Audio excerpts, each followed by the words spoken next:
It's been a minute.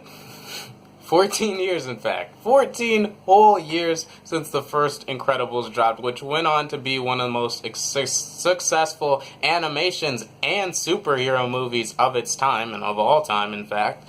And it was really great because I have a lot of fond memories of the first one. I remember being knee-high when the first one came out. I was about 5 years old, seeing it completely excited. One of the most longest lines I've ever seen in a theater on opening night. The theater for just one auditorium covered the whole perimeter of the theater. It went all the way around. Loved the first one, absolutely. Who doesn't love the first Incredible? So it was great to see after all these years that they finally got around to making the sequel. During that time, we've had to endure not one, not two, but three different Cars movies. But during this, it's not like we haven't had great animations in between. Pixar keeps making gold mines. But we also see with like Finding Dory and Toy Story 3 that Pixar still has an eye out for its classic. It still wants to expand the story of its classic movies, and I'm so glad they did. Incredibles 2 wisely picks up right when the first movie left off, where the Incredibles had to stop the Underminer who's just burrowing through the city, causing havoc. But in the midst of defeating him, the collateral damage that their battle causes, it gets them in trouble with the law. They get taken in. Because as you remember, in the first movie, superheroes are indeed outlawed. But the Incredibles are approached by a billionaire who runs a corporation who completely backs superheroes, who wants to get superheroes back in the limelight for their own personal reasons because they just love superheroes and they were really sad when they were forced to go into hiding. But in order to put this plan into perspective and initiate it, Mrs. Incredible has to be their flagship hero for the time being, leaving Mr. Incredible to fight a different war and take care of his kids, doing a different but equally heroic act of taking care of his family. Wow, this movie is just something else entirely. I love this movie. First of all, it's very impressive. It does everything a sequel should do and more. It references, I love all the different references and callbacks of this movie. The bigger fan you are of the first movie, the more this movie rewards you, just in references and its dialogue and a lot of visual cues. They're like, wait, that's the same shot in the first movie recreated in this different animation style. I love that they took the time to do that. The bigger fan you are of the first movie, the more this movie rewards you. Several callbacks. In the first 2 minutes of this movie, I was like, that's a callback to freaking Jack Jack Attack. The short that was released with the DVD all those years ago. That's a reference to that. So that I know they're going to do more in expanding this lore and expanding this world that they built, which they did. They expand the lore and the world that they built so much. You get to see more of the golden age of superheroes via flashbacks. You get to see more of the golden age of superheroes that was only hinted about and talked about not that much in the first movie. And man, it's very impressive how this movie is able to so well balance the action and the family drama, both of which are very interesting because of how the plot's set up. Mrs. Incredible handles most of the action scenes for about the first and second act of the movie, while Mr. Incredible is forced to stay at home and take care of his family. And this movie never drags. The pacing is completely perfect because both sides are very, very interesting. The action is gorgeous. The animation is fluid. Michael Giacchino's score, once again, the jazzy score perfectly complements the 1960s aesthetic. And it was really awesome to see the different ways he was able to mix up and diversify the iconic Incredibles theme. Meanwhile, the war at home that Mr. Incredible is fighting, it's a different challenge for him.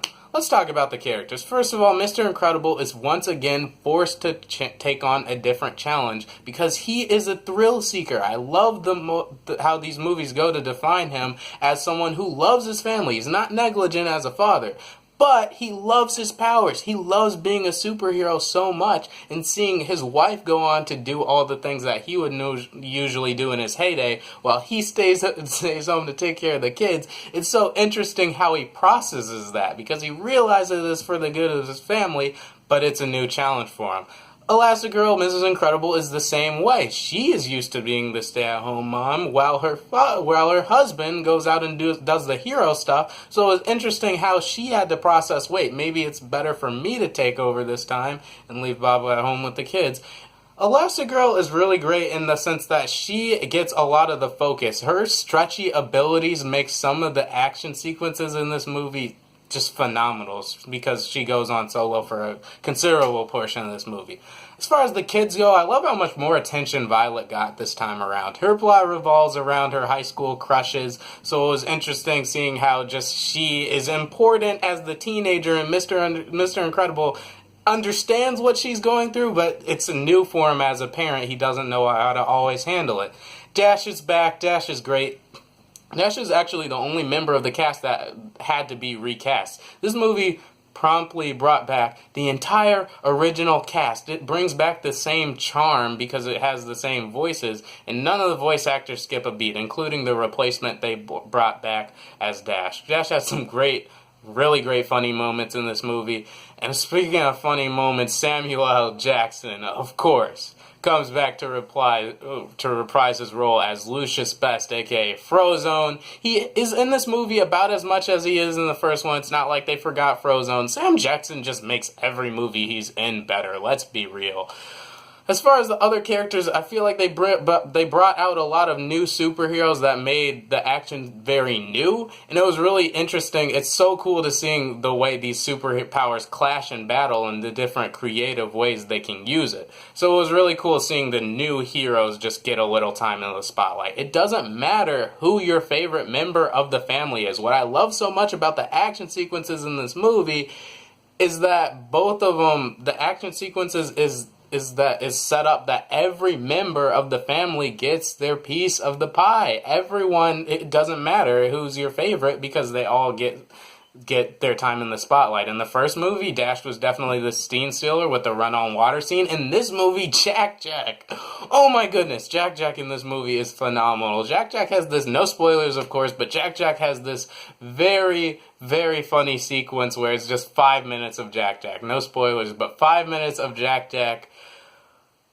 Just a scene stealer. Jack's a little bit of a wild card in this movie because he's still discovering his powers as an infant. It was really interesting seeing the panic that would ensue with a baby. Which reminds me that it's very smart that that director Brad Bird chose not to time skip. When the first trailer dropped of this movie, everyone was like, why didn't they just skip 14 years? And the director said, well, because every character would lose a central part of themselves. Dash wouldn't just be an energetic ball of, just be a spitfire.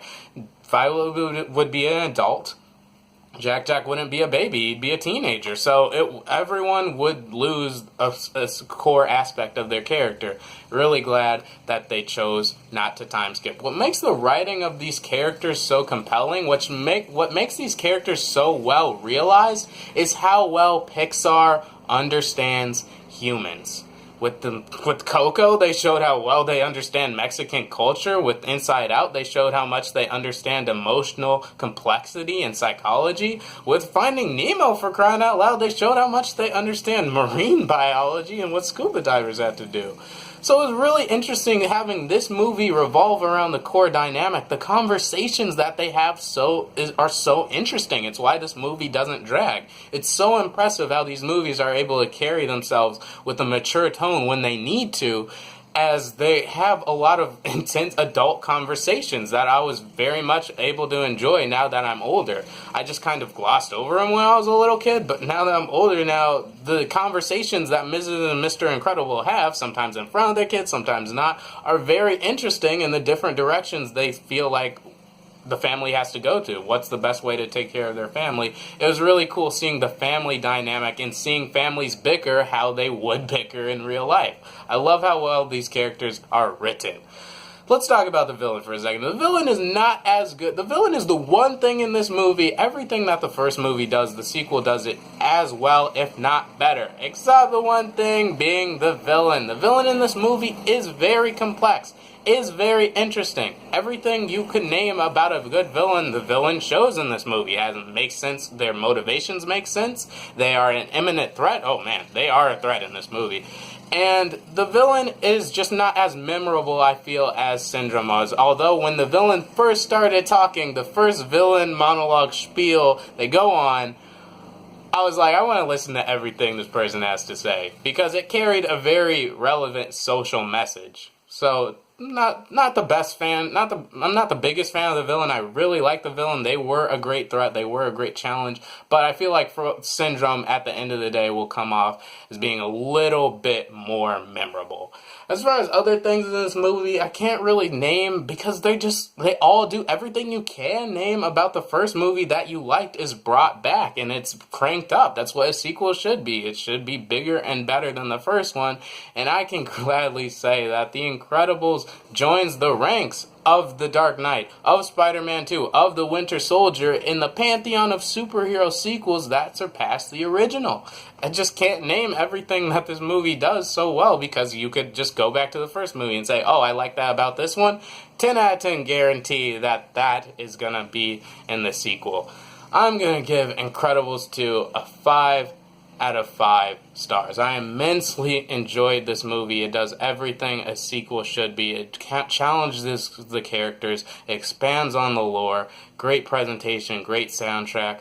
I absolutely love this movie. It's my second favorite superhero movie of the year as it stands currently because everyone gets their time in the spotlight. It goes out of its way to give it emotional, tender moments of the family. It's extremely funny. The humor in this movie is definitely sharper than the first, and I just had an all-around great time with this movie. Go see it as soon as you can. I am Pac. Thanks so much for hearing my perspective, and I'm out for now.